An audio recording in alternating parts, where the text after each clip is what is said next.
Hello and a very good afternoon to all the audience who have tuned in to Parent Station today. Today is World Day of Handicapped. It is also known as the International Day of People with Disabilities. This day is observed to raise awareness about understanding and accepting people with disabilities. The impact of disabilities on one's life is profound. Today, we have with us Ms. Darshita Shah, who is physically challenged woman. She is here to share Good with us her journey. afternoon. Welcome to Parent Station, ma'am.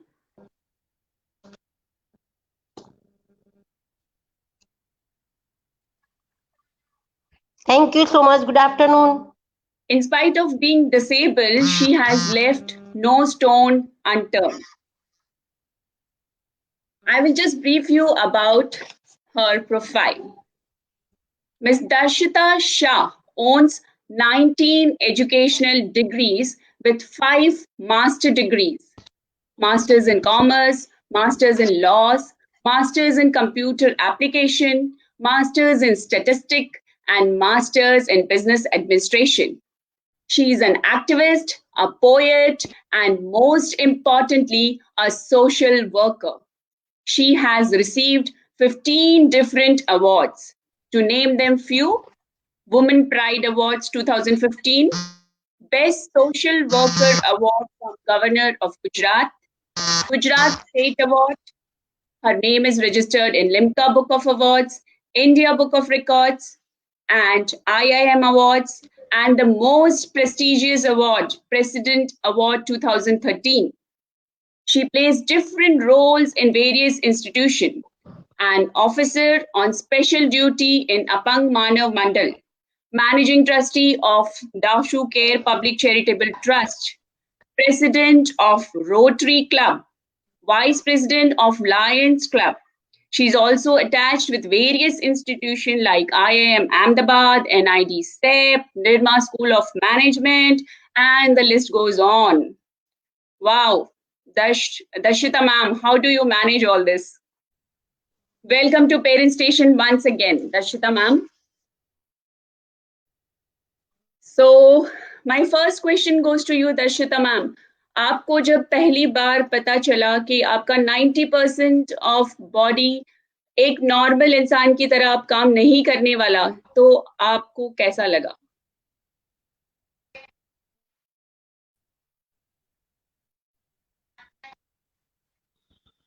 Yes, ma'am, we can't hear you. You need to be a little bit louder. थोड़ा सा जोर से बोलिएगा, Thank you. ma'am. Thank you so much. Good afternoon. Yes. Good afternoon, Darshita ma'am.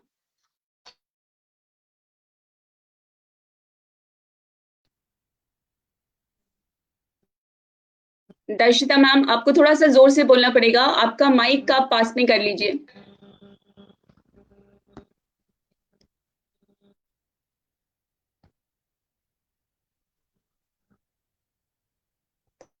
हाँ, आपका आवाज भी नहीं सुनाई दी, आपकी आवाज नहीं थी। ओके। आपको मेरा आवाज सुनाई दे रहा है दर्शिता ma'am?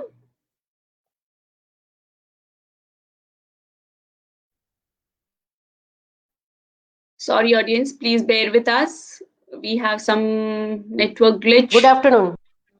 Yes, good afternoon Darshita ma'am. मेरा क्वेश्चन आपसे ये है कि जब आपको पहली बार पता चला कि आपका 90% ऑफ बॉडी बाकी लोगों की तरह नॉर्मल काम नहीं कर पाएगा, तो आपको कैसा लगा? और ये आपको कब पहली बार पता चला?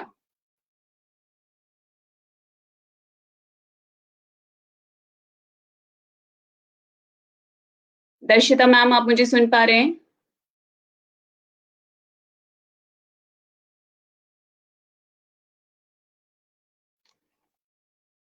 Yes, Darshita ma'am.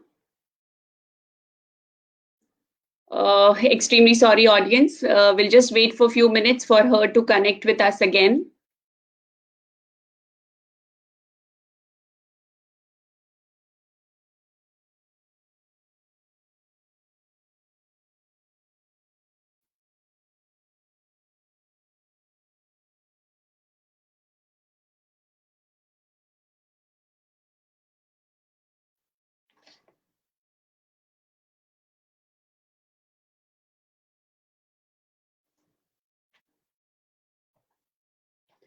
So Parent Station is coming up with such programs so that we can teach our children that we should inculcate an habit of be kind and be generous towards the disabled people. And we go and spend so much of money in restaurants and for shopping, and we should teach them that at least donate some money to the organization which are working for the disabled people. That's what we want to convey through such programs to you. I guess she is there. And yes, Darshita ma'am. Darshita ma'am, आप मुझे सुन पा रहे हैं?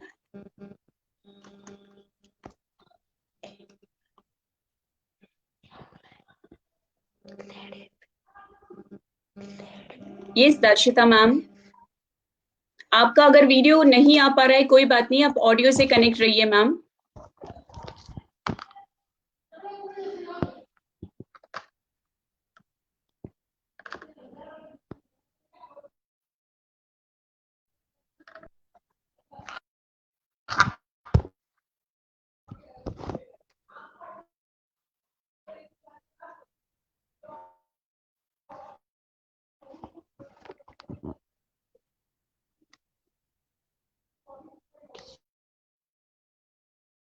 Darshita ma'am, are you there?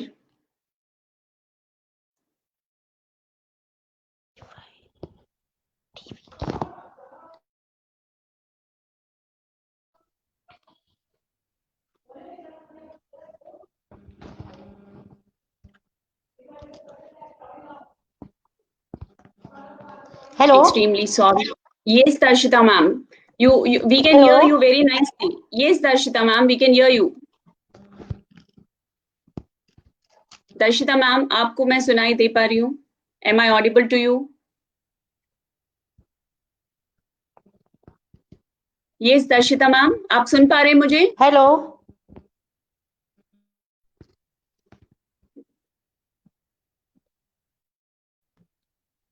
Hello.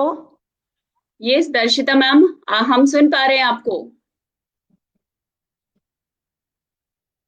ममता,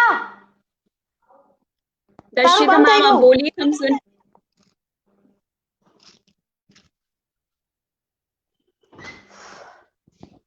તારો mobile આ બી બંધ થઈ ગયું।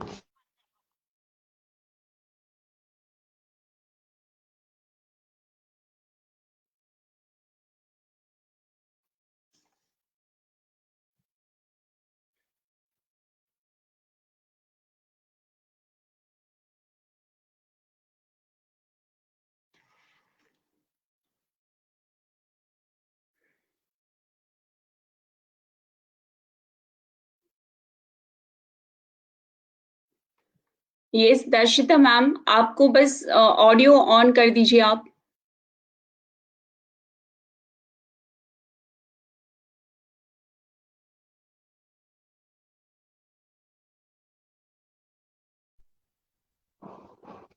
दर्शिता मैम,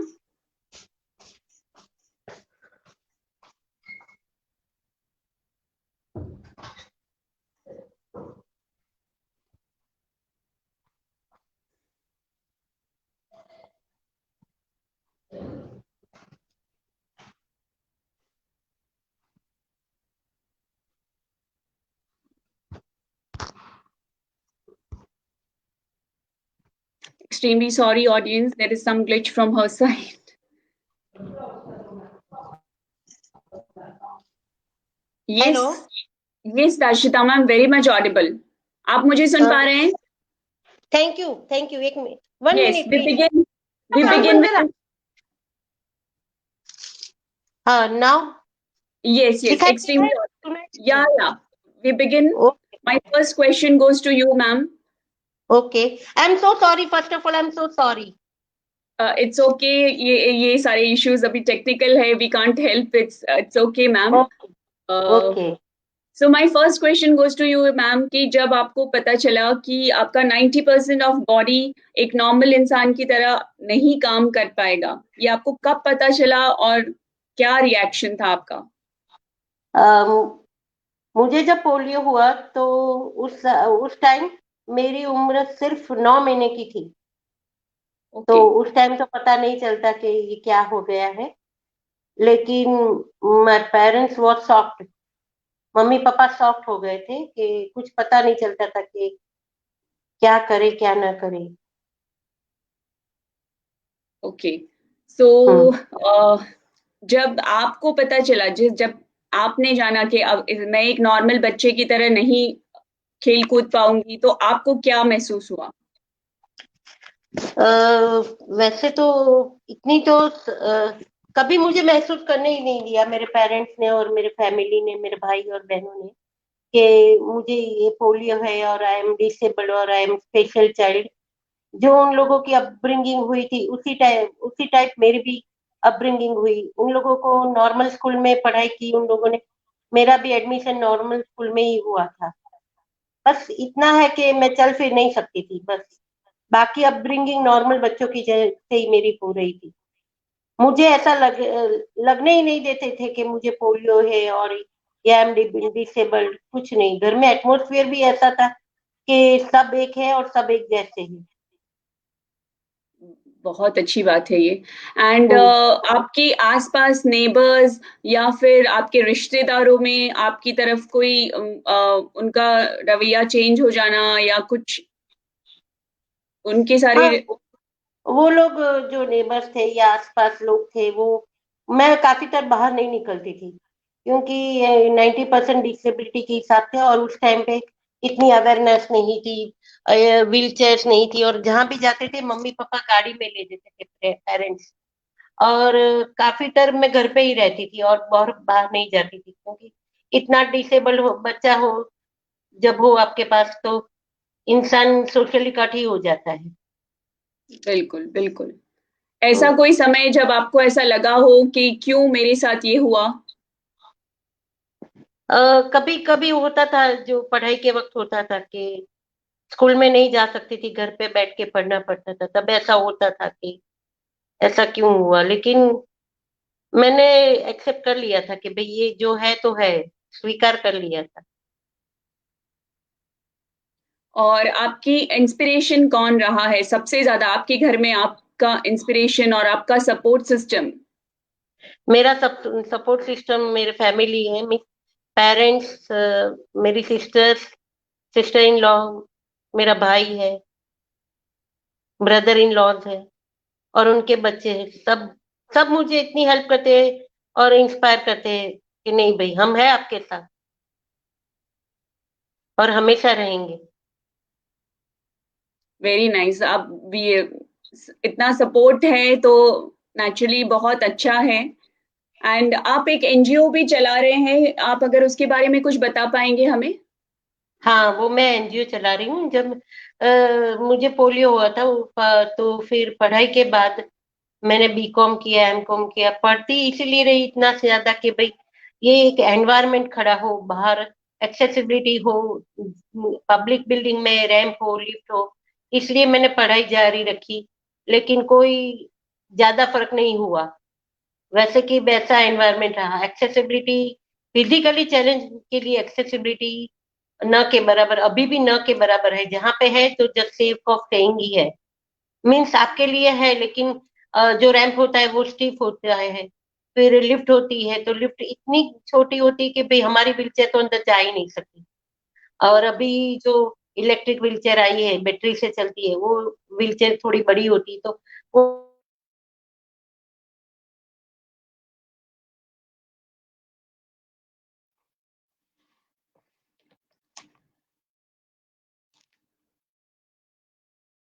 जी, दर्शिता मैम, हम आपको नहीं सुन पा रहे हैं। जाने के लिए भी।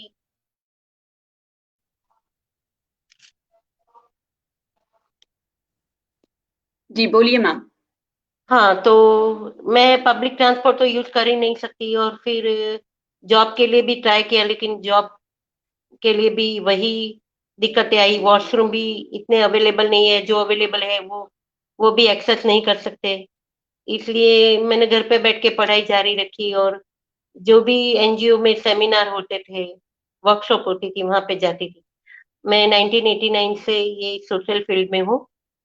और फिर अलग अलग जगह पे 1 साल 2 साल मैंने जॉब भी की है एनजीओ में। मैं महिला सेवा में थी, फिर आवाज में काम कर रही थी। मैंने अंधजन मंडल वस्त्रापुर में भी काम किया है, बीएम इंस्टीट्यूट में भी मैंने काम किया है। और फिर 2008 में मैंने सोचा कि अब जाके कहीं पे अच्छी सी जॉब करनी चाहिए, एनजीओ में ही जॉब करूंगी। तो मैंने अपंग मानव मंडल में स्टार्ट कर दिया जॉब।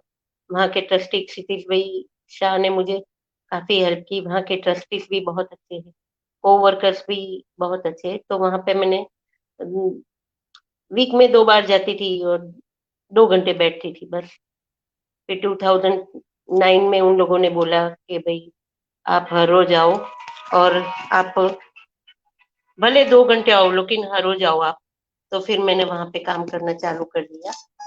और मैं देख रही थी कि भाई जो एनजीओ है, तो एनजीओ के पास अपने जो बेनिफिशियरी होते हैं उन लोगों के लिए वो ज्यादातर काम करते हैं, और बाहर के जो डिसेबल्ड है, स्पेशल एबल है, उनके लिए कोई एक अलग से काम करना जरूरी है। तो इसीलिए मैंने अपनी अपनी एनजीओ चालू की, Darshu care public charitable trust.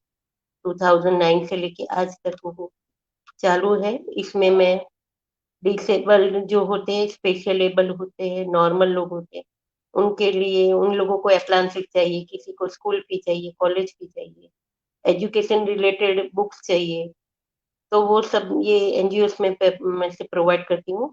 और इसका एक अलग से फायदा है कि भाई कोई एनजीओ के साथ जुड़े हो, और उन लोगों के साथ तो काम करते ही रहते हैं, लेकिन अलग से एक अपना होना चाहिए जिसमें हम खुद की तरफ से अपना कंट्रीब्यूशन सोसाइटी को दे सके, और जो करना है वो कर सके।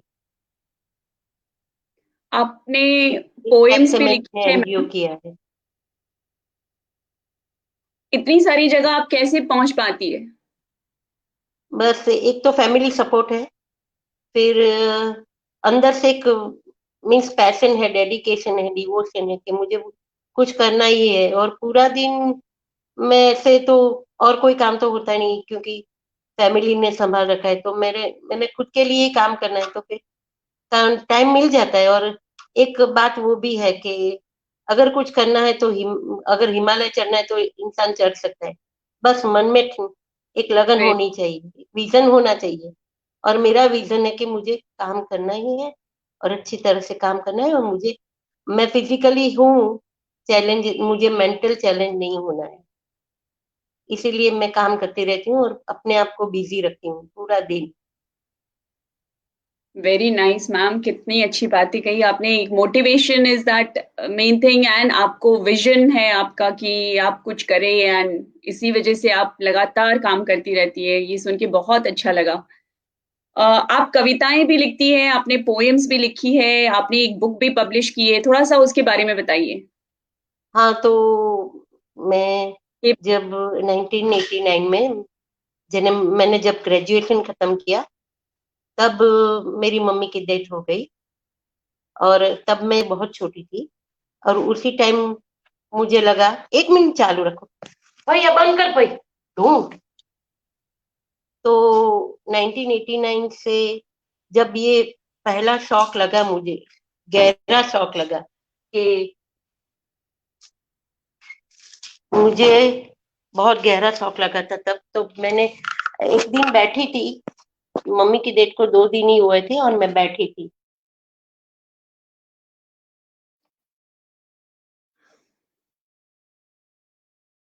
extremely sorry audience, we have again lost the connectivity with her.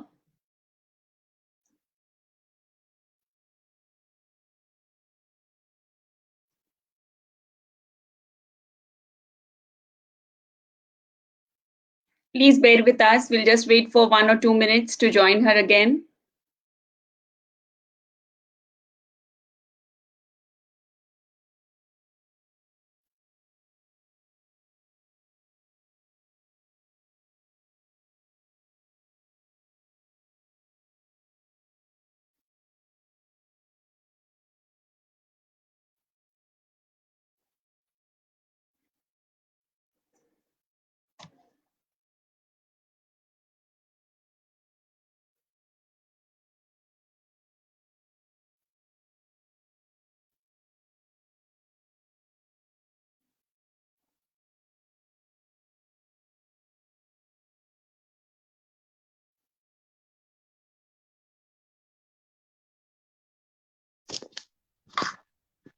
I'm so sorry. Again, disturbance. No problem at all, ma'am. Yeah. Okay, okay. Actually, तो you be at one place. I guess you're moving. That's why the it's getting the network या issue. या Yeah. या Okay. Continue, ma'am. We were talking about your poems which you wrote. आपने जो कविताएं लिखी. हाँ, तो उसी दिन 1989 में मुझे एक कुछ ख्याल आ कि भाई कुछ दिमाग में आया और फिर निकला एक लाइन निकली कि भाई काटे नहीं कटता एक रोज यहाँ, कैसे कटेगी एक उम्र भला। मीन्स ऐसे ही दिमाग में आया और मैंने लिख दिया। और फिर फैमिली में भी सब शौक थे, तो फिर मैं किसी के साथ कुछ शेयर नहीं करती थी, जो भी दिमाग में आता था वो मैं लिखती रहती थी। और मैं उसके बाद 2 साल बाद मुझे एक लेडी मिल गई, डॉक्टर लीना बेन त्रिवेदी, और वो भी अच्छी कवयित्री थी, पोएट थी। तो उसने भी मुझे बताया कि आपके अंदर जो है ना वो लिख डालो, तो एक हल्कापन महसूस करूंगी। तब से मैंने लिखना चालू कर दिया और मैं लिखती ही रहती हूँ। और मेरी ई बुक काफी सारी पब्लिश हुई है, 135 ई बुक्स मातृभारती एप्लीकेशन में मेरी चलती है। तो मैं अलग अलग गुजराती, हिंदी और इंग्लिश में लिखती रहती हूँ, पोएट्री लिखती रहती हूँ, और शॉर्ट स्टोरी भी मैं लिखती हूँ। और अलग अलग कवि सम्मेलनों में जाती हूँ, कवि ग्रुप भी चलाती हूँ, और गुजराती लेखक मंडल है वहां पे भी मैं मेंबर हूँ। गुजराती साहित्य परिषद, हिंदी साहित्य परिषद, वहां पे भी मैं मेंबर हूँ। और काफी सारी जगह से पोएट्री की वजह से मुझे अवार्ड्स भी मिले हैं और प्राइजेस भी मिले हैं। वाह, आपका प्रोफाइल सुन के मतलब हम लोग भी इतना ना कर पाए जितना आप कर रहे हैं, मैम। आपने कुछ हाँ एक ऐप भी किया है, हाँ स्पेशली डिसेबल पीपल के लिए आपने कुछ डिजाइन किया है ऐप। हाँ, डिजाइन किया है। वो मूवेबल जो होता है, पाटला बोलते हैं जिसे हम नीचे बैठते हैं ना, तो जी जी। मूवेबल पार्टनर ने किया है। ग्राउंड लेवल डिवाइसेस उस पे बैठ के जो भी डिसेबल्ड होते हैं वो घूम सकते हैं, पूरी अपनी घर में घूम सकते हैं। इस तरफ से डिवाइस डिजाइन किया था, और एनआईडी के स्टूडेंट ने, एलजे पॉलिटेक्निक के स्टूडेंट ने उनको बनाया था। और वो उसको अवार्ड भी मिला था, प्रेसिडेंट अवार्ड मिला था उस डिवाइस को। और मेरी 2-3 किताबें हैं, परस्पर है, फिर मुस्कान है, फिर एक आरजू है, वो ब्रेल लिपि में भी पब्लिश हुई है। और मैं खुद ही पब्लिश करती हूँ ब्रेल लिपि में, काफी, क्योंकि जो ब्लाइंड्स है वो लोग भी मेरी कविताएं पढ़ सके।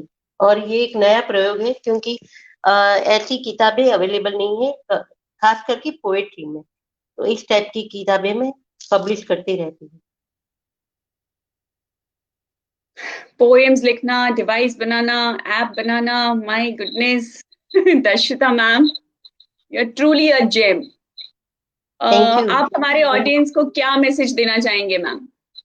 जो भी करो डट के करो, with passion, with dedication, devotion, और एक विजन रखो, क्योंकि विजन के बिना कुछ भी नहीं हो सकता। मैं जो भी मुझे करती हूँ या करना है, तो पहले एक विजन होना चाहिए, सामने कुछ गोल होना चाहिए, और पहले तो सेल्फलेस हो जाना पड़ता है। और खुद के लिए, ऐसे बोलते हैं ना, खुद के लिए वो होना चाहिए कि भाई मुझे, मेरे लिए ईमानदारी होनी चाहिए कि मैं जो भी करती हूँ मुझे करना है, कोई मुझे नहीं बोलेगा, मुझे खुद ही करना है, मुझे खुद ही पढ़ना है, या मुझे खुद ही आगे बढ़ना है। और don't waste time, time waste नहीं करना चाहिए जो। और हाँ, एक बात और कि भाई जितना सीखने को मिले सीखना चाहिए। और मेरी एक चीज है कि मैं अपनी आंख और मेरे कान खुले रखती हूँ, और ऑब्जर्व करती रहती हूँ कि क्या चलता रहता है दुनिया में। और कंटिन्यूस लर्निंग नेचर होना चाहिए। इसी तरह से एक डेवलपमेंट होती है, और खुद आप एक अच्छे इंसान तो बन सकते हो, लेकिन कुछ सोसाइटी के लिए भी कर सकते हो, और महसूस कर सकते हो, अपने आप के अंदर भी महसूस कर सकते हो, और बाहर के लोगों को भी महसूस कर सकते हो। हाँ, आपको बाय कहने से पहले एक छोटी सी कविता, small poem from your side. एक वो गालिब था जो जीने से पहले मर गया, एक वो गालिब था जो जीने से पहले मर गया, एक हम है मरने से पहले जी कर जाएंगे। एक रोज रंग लाएगी फाका मस्ती अपनी, एक रोज रंग लाएगी फाका मस्ती अपनी, एक रोज हमारी भी गिनती होगी दीवानों में। किसी ने क्या खूब कहा है, किसी ने क्या खूब कहा है, उल्फत न करना, हमने तो दिल लगी में अपनी जान गवा दी। पहुंच न पाए उस मंजिल पे जहां, पहुंच न पाए उस मंजिल पे जहां, वहीं ले चला है कोई कारवा हमें। एक वो गालिब था जो जीने से पहले मर गया, एक हम है मरने से पहले जी कर जाएगा। Wow, so nice. कितनी प्रेरणा देने वाली ये कविता लिखी है आपने Darshita ma'am. Thank you so much for accepting our invitation and coming to parents station. और आपकी ये सारी बातें खूब ही सभी ऑडियंस को प्रेरणा देगी कि आपको जीवन में आगे बढ़ते रहना चाहिए, चाहे कितनी भी हर्डल्स आए आपके जीवन में। और बहुत बहुत धन्यवाद, आप पेरेंट स्टेशन पे आए और आप अपनी एक जर्नी बात आप। और कहना चाहती हूँ कि जो डिसेबल बिल्कुल होते मैम। हैं या स्पेशली चैलेंज होते हैं, खासकर फिजिकली डिसेबल, उन वो लोग पल पल हर्डल्स में जीते हैं और हर्डल्स को पार करके खुद अपना रास्ता बना के आके जाते हैं। और एक बार मैं हर्डल्स आने से पहले उसके ऑप्शन तैयार रखती हूँ। तो ये एक होना चाहिए कि कोई भी हर्डल्स आए उसके ऑप्शन पहले से होने चाहिए। 3 या 4 ऑप्शन होते हैं तो कोई हर्डल्स आता है लेकिन हम ओवरकम कर सकते हैं। तो हर्डल से डरना नहीं चाहिए, उसको ओवरकम करके आगे निकल जाना चाहिए। Wow, very true ma'am. बहुत वेरी, आपने सच्ची में ऐसी बात बताई कि आपको हमेशा मुसीबतों का सामना करने के लिए रेडी रहना चाहिए, बल्कि डर के पीछे नहीं हटना चाहिए। दैट्स वेरी नहीं। Nice, very nice. Hmm. Hmm. और कुछ अगर थैंक आप शेयर यू करना फॉर चाहें मैम, कॉलिंग मी। हाँ, कुछ और आपको अगर शेयर करना है हमारे ऑडियंस के साथ। ऑडियंस में बस इतना बताना चाहती हूँ कि जो पेरेंट्स है, तो पेरेंट्स को समझना चाहिए कि अपने बच्चे को समझे और उनकी अच्छी तरह से अपब्रिंगिंग करे, सबको नॉर्मल समझे, खुद के बच्चे को और बाहर के भी बच्चे को नॉर्मल समझे। और मैं चाहती हूँ कि आजकल पेरेंट्स को क्या है कि हमने हमें उससे ये नहीं मिला, हमने ये नहीं किया तो हमारे बच्चे तो करने ही चाहिए। नहीं नहीं, जो सही है वो दो उन लोगों को, जो सही है वही रास्ता बताओ, अपने रिचुअल्स बताओ, अपने जो मोरल्स है वो बताओ, और उनको अपने आप जीने दो। कोई बात नहीं, जीना अच्छा है, अपने आप ही जीना चाहिए, लेकिन वैल्यूज को ध्यान में रख के सिखाओ कि वैल्यूज है हमारी ये, और वैल्यूज में ध्यान में रख के ही जीना चाहिए। और बच्चों को भी हमेशा लर्निंग नेचर आए इस तरह से अपब्रिंगिंग करनी चाहिए, जहां तक मेरे मुझे समझ में आता है, क्योंकि मैं भी, मेरे यहाँ में भी बच्चे हैं, तो मैं जानती हूँ कि क्या है क्या नहीं है और क्या इन लोगों की मेंटालिटी होती है। और एक रिलेशन से जो एतबार उठ गया है ना, तो वो एक रिलेशन क्या होते हैं वो भी, उसकी भी समझ देनी चाहिए। व्हाट आई थिंक, मुझे जितना समझ में आए मैं ये बताना चाहती हूँ। और जो भी करो डिवोशन, डेडिकेशन, विजन के साथ, पैशन के साथ, और डट के करना चाहिए। Thank you so much for calling me. Thank you so much Darshita ma'am. I know बहुत ही इंस्पिरेशन मिला होगा जिस किसी ने भी आपको सुना होगा आज। A very inspirational story of yours you have shared with us. Thank you so much Darshita ma'am. I am so sorry कि भाई इतना डिस्टरबेंस आया, लेकिन I am so sorry. Thank you so much, thank you. Not at all, thanks a lot ma'am. Thank you, bye. Bye. Bye.